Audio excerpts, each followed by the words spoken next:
how to join prayer if you enter the masjid and the imam is already in salah. This is an important topic because a lot of times we confuse things because we misunderstand some of the rulings. So to start, most of us know. It's a very popular narration, it's a very well-known narration. Most of us know the ruling of the narration, even if we haven't heard the narration itself. It's a narration in Bukhari and Muslim that the Prophet ﷺ said, "Man adraka al-ruku'a min al-asri, faqad adraka as-salah." Whoever catches the ruku', the bowing position in Salat al-Asr, then they have caught the entire Rakat. It's counted for them, even if they miss the first half, essentially, which is the recitation, Surah Al-Fatiha, etc. If they catch the Imam in ruku' and join the Salah in ruku', then it's considered that they were there for the entirety of that Rakat. This is a ruling that most of us are familiar with, but again, many of us have misunderstood the rulings behind this.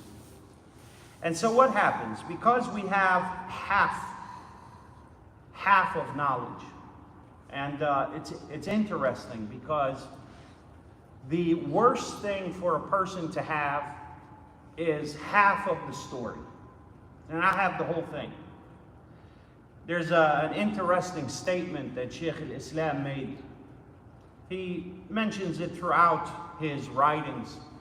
He said, يُهْلِكُ النَّاسِ أَرْبَعَ نِصْفُ نَحْوِي وَنِصْفُ مُتَكَلِّمْ وَنِصْفُ فَقِيهٍ وَنِصْفُ طَبِيبٍ. He said 4 types of people will completely destroy society. Half of a philosopher, half of a grammarian, half a doctor, and half of a jurist, a faqih. He said, فَنِصْفُ نَحْوِي يُهْلِكُ لِسَانَ النَّاسِ وَنِصْفُ الطَّبِيبِ يُهْلِكُ الْأَجْسَامِ وَنِصْفُ الْمُتَكَلِّمِ يُهْلِكُ اعتقادات الناس ونصف الفقيه يهلك الأديان أحكام الصلاة وكذا. He said, because half of a philosopher will destroy people's creed and beliefs, and half of a jurist will destroy people's worship. Half of a grammarian will destroy people's tongues and the way that they speak. And half of a doctor, a half doctor, if you will destroy people's bodies. So the worst thing that we could have is half of the story. I gave you at the beginning half of the story. What is half of the story? That if you catch the Imam in ruku' and you join Salah in ruku', then you have essentially caught the entire Rak'ah. You don't have to repeat that Rak'ah. So, to give an example, let's say we're making Salat al-Fajr, and someone walks in, and the Imam is in the first ruku' of the first Rak'ah, and you join Salah while the Imam is still in ruku', you will finish Salah along with the Imam. You don't have to make that Rak'ah up. Now, that's half of the story. What's the other half?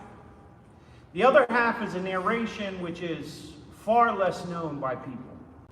It's a narration collected by Imam Muslim that the Prophet ﷺ said, as Abu Hurairah narrates, he says, إِذَا أَتَيْتُمُ الصَّلَاةِ فَلَا تَأْتُوهَا وَأَنْتُمْ تَسْعَوْنَ وَأْتُوهَا وَأَنْتُمْ تَمْشُونَ وَعَلَيْكُمُ السَّكِينَةُ وَالْوَقَافُ فَمَا أَدْرَكْتُمْ فَصَلُّوا وَمَا فَاتَكُمْ فَأَتِمُّوا فَإِنَّ أَحَدَكُمْ فِي صَلَاةٍ مَا كَانَ يَعْمِدُ إِلَى الصَّلَاةِ فِي زِيَادَةٍ.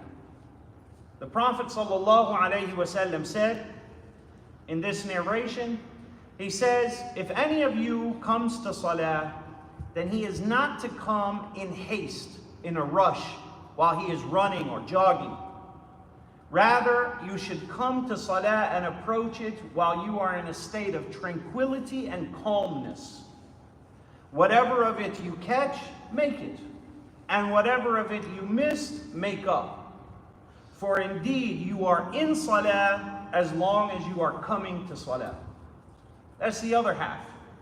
Just as it is impermissible for a person to rush in salah, it's also impermissible for a person to rush to salah. Because as long as you have wudu and you're on your way to salah, you are effectively in salah. Another example of this is that a person comes into the masjid. He sees the imam in ruku'. And so what does he do? He runs. Kicks his shoes off, leaves them wherever, haphazard, helter-skelter. He's got a bunch of keys on him and whatever else. And then we hear, we're in ruku', we're making salah. Subhana Rabbi al-Azim. And behind us, we have a marathon going on. People are running, jingling their keys, tossing their stuff on the ground while they enter into salah, right? And flinging their stuff, and then when they finally join the prayer, all we hear is their breath for the next rak'ah or two. Right? I'm not sure what kind of salah this is, but this has nothing to do with the salah of the Prophet sallallahu alaihi wasallam. A person enters the masjid, they see the imam in ruku'. Yes, it's good for you to catch ruku', but it is not permissible for a person to disrupt everybody, including himself, to catch ruku'. Because a person is in salah as long as they are going to salah. And now I say this not because I'm speaking down to anyone or because, it's like, hey, everybody's ignorant and I have to educate you. No. The Prophet ﷺ said this because there were companions who were doing this. The reason he said this, the reason he said, if you come to salah, do not come running. The reason is because some of the companions were doing this. Why? Because thus far they had only half of the story. And so they would come into the masjid, see the imam of ruku', and they would rush to join the salah. And that's fine. It's good to be guardful of your hasanat and of your jama'ah. But it is incorrect to approach salah in that way. And that's why the Prophet ﷺ educated us with that. But there is the other side of this story. The other side of this story is someone who understands that if you catch the ruku', you catch the salah. Thus far, I haven't really seen it in this masjid, but it is something that happens. And that is that a person feels that if they miss the ruku', what's the point of praying anything else until the imam stands back up? Right? That's the other side. That's the converse. That's the other extreme. And so you'll see people that perhaps the imam is in sujood. He'll come up and he'll wait. Wait for the imam to finish the sujood, wait for him to finish everything, stand back up, and then join prayer. And this is the other extreme, which is also incorrect. Because the Prophet ﷺ said in another narration, it is an authentic narration, collected in Musannaf Ibn Abi Shayba, that he said, sallallahu alayhi wa sallam, إِذَا جَاءَ أَحَدُكُمْ فَوَجَدَنَا فِي السُّجُودِ فَلْيَسْجُدْ ثُمَّ لِيُتِمَّ صَلَاتَهُ. He said, sallallahu alayhi wa sallam, if any of you comes into the masjid and finds us in sujood, then you are to join the prayer and come into sujood with us. Right? It's not just an issue of valid or invalid. The thinking is that, well, I already missed the rak'ah, so what's the point of joining prayer? No, there is a point. You know what the point is? Yes, you have not caught the rak'ah. You have to make that up. But the point is that you are going to make extra sujood to Allah. Just because it's not counted as a full rak'ah doesn't mean you're not rewarded for it. No, you're rewarded for it. You're going to put your face on the ground and you're going to say, Subhana Rabbi al-A'la, and Allah's going to reward you for it. Yes, you have to make up the rak'ah, but it doesn't mean that there's not any reward in it. And so, those two extremes, the sunnah is found right in the middle between two extremes. There's the one extreme where we are running and we're jogging and we're sprinting to catch the salah. And then there's the other extreme where if I haven't caught it, then I'm not going to join the prayer until I'm sure that what I'm praying is going to be completely counted and valid. Both are incorrect. There's a narration on the authority of Abu Bakr radiyallahu anhu. It's in Sahih al-Bukhari. That once the Prophet sallallahu alayhi wasallam was in salah and he was in ruku'. Abu Bakr, he entered the masjid and found him in ruku'. And so he made the ruku' at the door. And then he walked while he was in ruku' until he joined the row. And he did it very quickly. And so he was breathing heavy. And after the salah, the Prophet sallallahu alayhi wasallam said to him, زادك الله حرصا ولا تعود. He said, may Allah increase you in your mindfulness and your pursuit of good deeds, but don't do it again.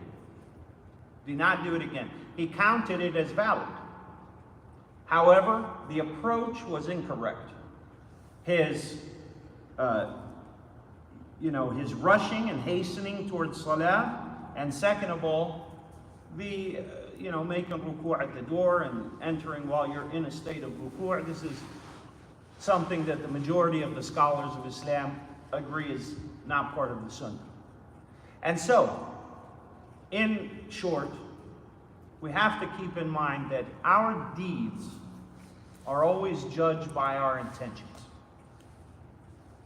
In a narration, the Prophet ﷺ says that if you come to salah and your intention is the jama'ah salah, and you come to the masjid and find that everybody has already prayed and they are finished, it is counted for you as if you were in salah from the start. This is from the grace of Allah subhanahu wa ta'ala. What does that mean? That means that if you do everything you're supposed to, you came on time, you made wudu, but something happened on the way. Let's say there was an accident on the way. Let's say something happened. But you did your part. But Allah's decree made it that you did not catch jama'ah, or you missed the part of jama'ah. The entire reward for jama'ah is already written for you. So there is no need in the whole world for you to rush to salah. Rather, the only thing is for a person to join salah in a state of tranquility and calmness. We ask Allah subhanahu wa ta'ala that He increase our knowledge and our understanding of His religion, that He make us of those who hear the truth and have been given the tawfiq and the success to follow it and adhere to it. Wallahu a'lam, wa sallallahu wa sallam ala nabiyyina Muhammad wa ala alihi wa ashabihi ajma'in, walhamdulillahi rabbil alameen, wa jazakumullah.